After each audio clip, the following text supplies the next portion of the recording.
네, 안녕하십니까. 김선생의 서울 이야기를 진행하는 강사 김효입니다. 이번 시간에는 노인정과 묵사동천에 대해서 알아보도록 하겠습니다. 자, 묵사동천이라고 하면 지금 남산의 먹골에서 발원을 해서 필동로와 퇴계원 44길을 따라 흐르다가 중구청사 옆을 끼고 북동방향으로 이렇게 비스듬히 흘러서 중부 건어물시장, 방산시장을 거쳐서 청계천으로 유입되게 되는 하천으로서 현재는 복개가 되어서 대부분 도로화된 하천이 바로 이 묵사동천이 되겠습니다. 일찍이 이 하천 상류에 묵사라고 하는 절이 있었다는데 박지원의 소설 허생전에서 이 허생 일가가 살았던 묵적골이 바로 이 묵사동천이라고 보시면 되겠습니다. 절의 승려들이 먹을 만들어서 시전에 내다 팔다 보니까 항상 시꺼먼 물이 흘러서 묵사동천 혹은 먹절골래 혹은 먹내라고도 불렸다라고 하고요. 그 주변 이 상류 지역이 예부터 풍경이 수려했기 때문에 이곳의 세도가들의 큰 정자들도 이곳에 자리를 잡았던 곳이다 라고 보시면 되겠고요. 자, 이 현재 법정동인 묵정동도 이런 이야기들이 이어져 와서 결국 붙여진 명칭이라고 보시면 되겠습니다. 우물이 깊어서 검게 보인다고 해서 검은 우물골이라는 명칭이 오늘날 묵정동이 됐다라고 얘기되어 있습니다. 자, 지금 지도에서 보시게 되면 바로 이 남산 기슭에 바로 이렇게 발원을 해서 점차 이 북동쪽으로 흘러서 청계천으로 유입이 되게 되는데 그때 북쪽에서 흘러들었던 옥류천과 만나는 게 되는 하천이 바로 이 마전교 주변에서 합쳐지게 되는 천이 바로 묵사동천이다 라고 보시면 되겠습니다. 자, 지금 이 지도에서도 이렇게 확인을 해보면 바로 이 묵동이라고 하는 쪽에서 발원을 해가지고 이렇게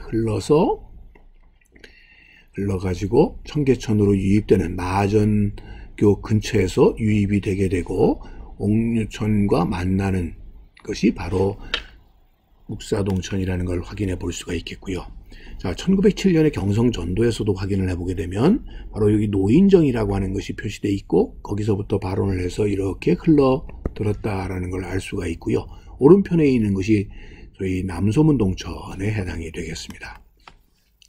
자, 1933년도에 정밀지도에서도 이 노인정이 이렇게 표시되어 있는 걸 확인해 볼 수가 있고요.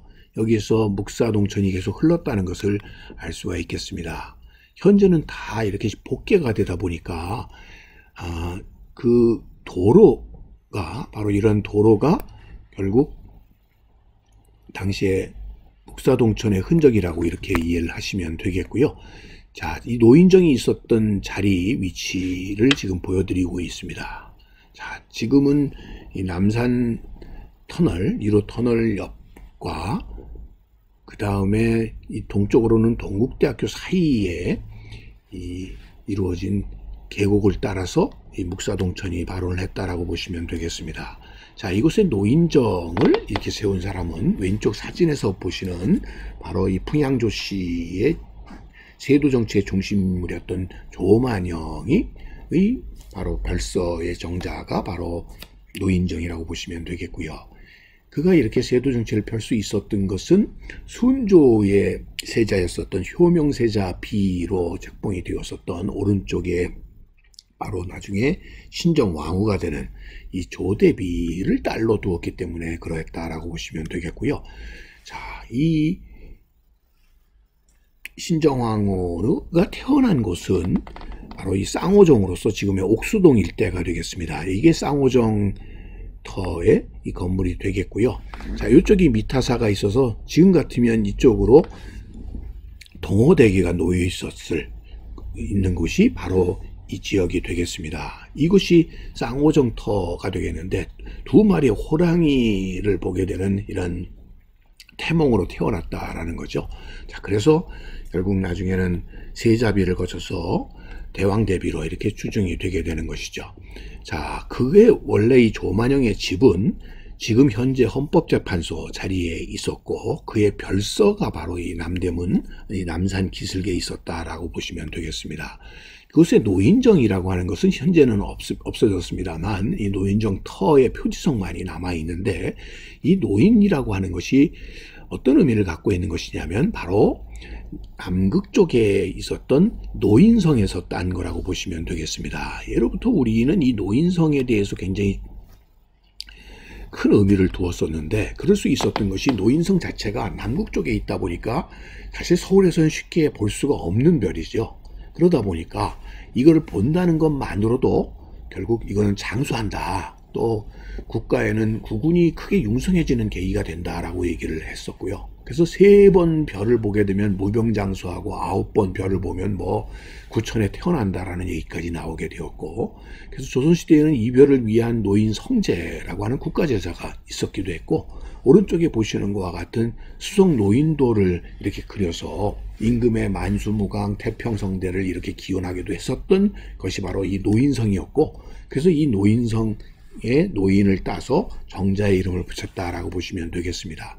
현재는 그 노인성 자리 뒤편에 바위에 조씨 노기라고 해서 조씨의 예전 노인성 터다라고 하는 각자가 남아있어서 그 위치를 우리가 가늠해 볼 수가 있습니다.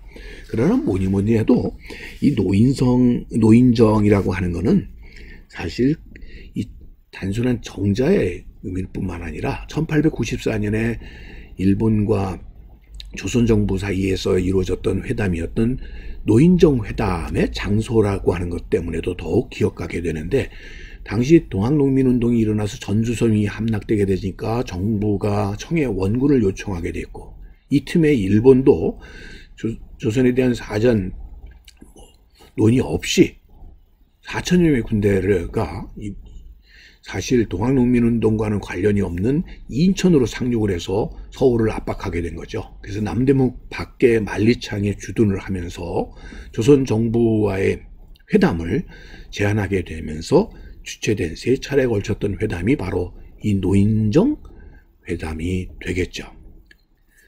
정면 한 칸, 측면 한 칸짜리 아주 단순한 정자였던 노인정이 결국 이 청일전쟁의 도화선이 되고 우리에게는 일본 침략의 전초적인 역할을 했던 장소라는 점에서 우리가 노인정을 더욱 기억하고 있다라고 보시면 되겠습니다. 해방 이후에 불교 부인회 등에서 사용을 하다가 지금은 개인주택이 들어서면서 사라져버린 것이 바로 노인정이 되겠습니다. 자, 그 지역에서부터 발원을 해서 흘렀었던 묵사 동천의 흔적들은 이런 골목길을 통해서도 확인해 볼 수가 있겠고요. 자, 이렇게 다 복개가 되다 보니까 맨홀 뚜껑 등을 통해서 이를 흐름을 이렇게 추정해 볼 수가 있겠고요. 묵정동의 명칭도 이런 묵사동천과 관련이 있다라는 걸 알 수가 있겠습니다. 자, 계곡을 흘렀었던 길들이 이렇게 도로화되었다는 흔적을 우리가 여기서도 확인해 볼 수가 있겠고요. 자, 당시에는 상당히 풍광이 좋았었던 숲을 이루었었던 남산 기슭, 지금 집들이 빼곡하게 들어선 계곡들이 이런 예전의 모습들을 이렇게 추억하게 하고요. 자, 지금은 이렇게 하수 관로로 이렇게 만들어져서 예전에 이 당시의 묵사동천의 흔적을 우리가 확인해 볼 수가 있다라고 보시면 되겠습니다.